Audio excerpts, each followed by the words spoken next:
chers lecteurs et chers consommateurs. Aidez-nous et le réseau Plus que Pro à protéger, défendre les droits et les intérêts qui sont les vôtres et ceux de nos chers consommateurs de France. Et combattre le cancer que constituent ces pseudo-youtubeurs de l'intox et la désinformation. Parce que nous on ne triche pas de calomnie, on dit la vérité.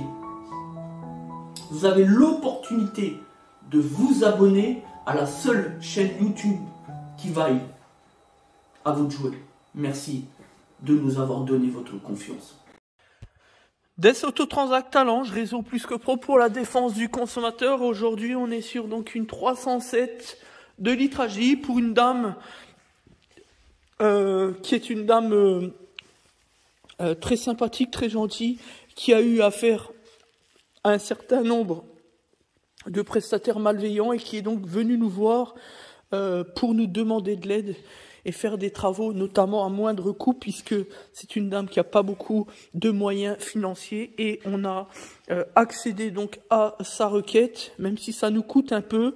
On le dit toujours, lorsqu'on est une entreprise forte, on se doit d'aider les plus faibles, et aujourd'hui, on va faire le maximum pour elle. Donc là, mis à part la révision, l'entretien, là on est en train de gérer un problème de ventilation. Quand on met le contact, en fait, peu importe la position, 1, 2, 3 ou 4, rien ne fonctionne. On l'a déjà testé. Donc, deux options par expérience professionnelle. On sait que soit on est sur un problème de pulseur, ça peut arriver, soit on est sur un problème de résistance. Ce qui est le cas, on va vous montrer pourquoi. Voilà, c'est l'un ou l'autre. Dans la majorité des cas, c'est toujours la résistance qui est fixée justement au milieu, derrière la console centrale, et pour y accéder, en fait, il faut déposer le pulseur. Le pulseur, un quart de tour comme ça, clac, clac. Donc sens inverse, hein, donc sens horaire pour le déposer, clac, clac, en fait. Et après, clac, clac pour le refixer. Et ça, bah, c'est une résistance qui est à l'intérieur comme ça, donc il faut pouvoir déposer le pulseur. On va vous montrer pour pouvoir atteindre ici. Vous avez le trou. Et à l'intérieur, donc, vous aurez la sonde. Donc la sonde de la résistance, ici, qui est fixée par le haut comme ça, qui tient comme ça. Il suffit juste de la décrocher, un quart de tour, clac, et qu'elle sort à l'intérieur. Donc elle sort pas par haut, mais par l'intérieur. Et là, effectivement, regardez, on voit bien, comme je l'ai expliqué à la cliente, hein, on lui dit, en général, c'est toujours la résistance, et c'est toujours la masse qui crame. Et regardez un petit peu, effectivement, la masse est bien cramée. Donc, je ne sais pas si on peut voir mieux avec la lampe.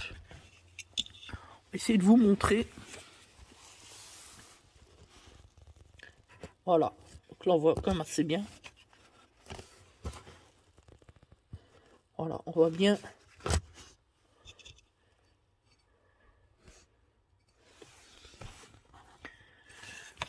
On va essayer de sortir du véhicule.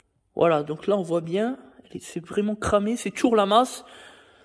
À force de l'intensité, effectivement, eh bien on a toujours la masse qui finit par cramer, puis comme c'est du plastique, donc...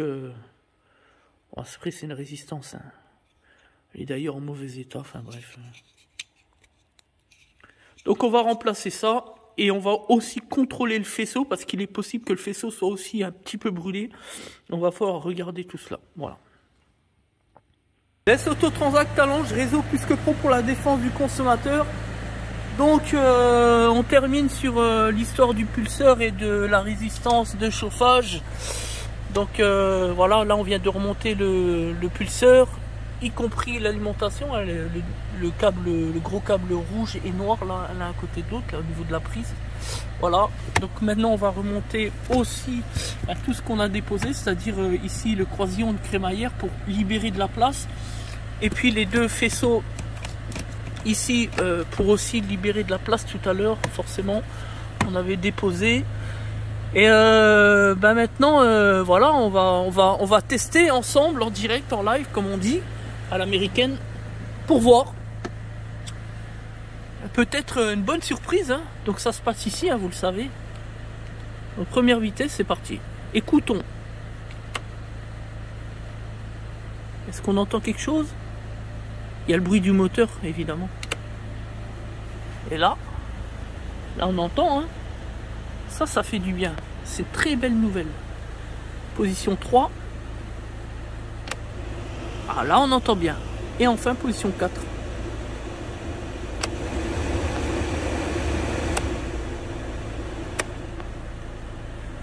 Donc victoire, très belle nouvelle pour la cliente qui, faut bien le dire, la cliente qui était en plein hiver et elle nous disait encore ce matin que c'était la catastrophe pour elle, puisque limite accident de la route, quoi, impossible pour elle de bien rouler en toute sécurité forcément, hein, puisque le véhicule est un véhicule qui siège finalement dehors, et là on est en plein hiver avec les températures qui sont vraiment très très basses, très fraîches.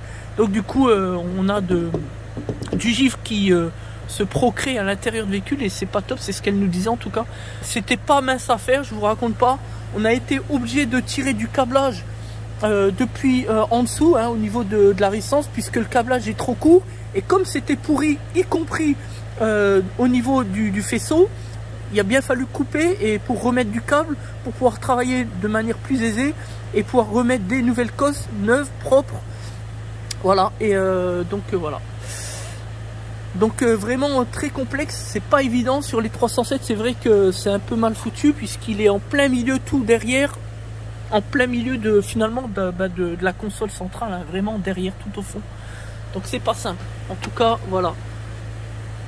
Donc voilà, c'est terminé. Donc la dame aura du chauffage et c'est parfait, tant mieux pour tout le monde, une nouvelle cliente satisfaite. C'était donc DS Auto Transact, Talange, réseau plus que pro pour la défense du consommateur. Merci et à bientôt. Merci de nous faire confiance et de nous suivre.